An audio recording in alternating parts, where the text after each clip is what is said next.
அழைக்கிறது. ஓடி வாருங்கள், ஓடி வாருங்கள்.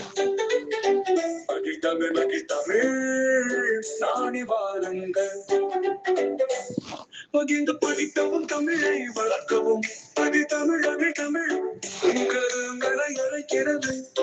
ஓடி வாருங்கள், ஓடி வாருங்கள்.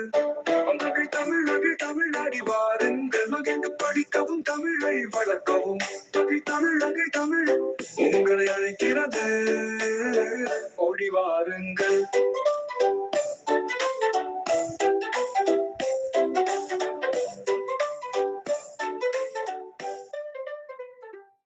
வணக்கம்.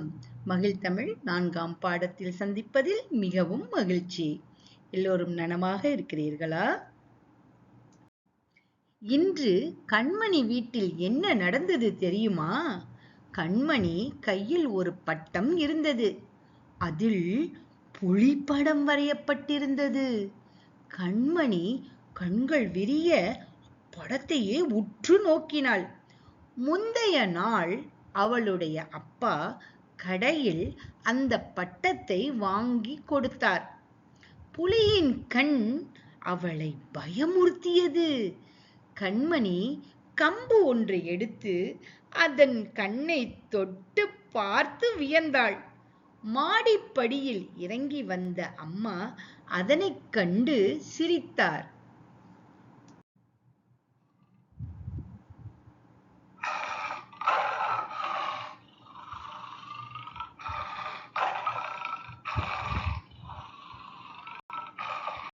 புலி, பு லி புலி. கம்பு, கம்பால் கண்மணி புலியின் கண்ணை தொட்டு பார்த்தாள். கம்பு. கம்பு, க இம் பு கம்பு. புலியின் கண் பார்ப்பதற்கு பயங்கரமாக இருக்கிறது. கண், க இன் கண்.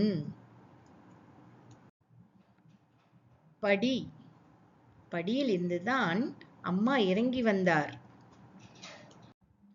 படி, ப டி படி. கடை, ஞாபகம் இருக்கிறதா? கடையில் இருந்துதான் அப்பா கண்மணிக்கு பட்டம் வாங்கி வந்தார். கடை, க டை கடை. இதுவரை கற்ற எழுத்துக்களில் இருந்து ஒரே ஓசையுடைய சந்த சொற்களை அறிந்து கொள்வோம் வாருங்கள். கடை, படை. கண், பண். படி, மடி. அம்பு, கம்பு. கடம், மடம். அறம், கரம். படம், அடம். கள், பல். பணி, மணி. பரம், மரம். படி, மடி. ஆரம், பாரம். அடை, கடை, படை. மண், பண், கண். படம், மடம், கடம். பண்டை, மண்டை, அண்டை.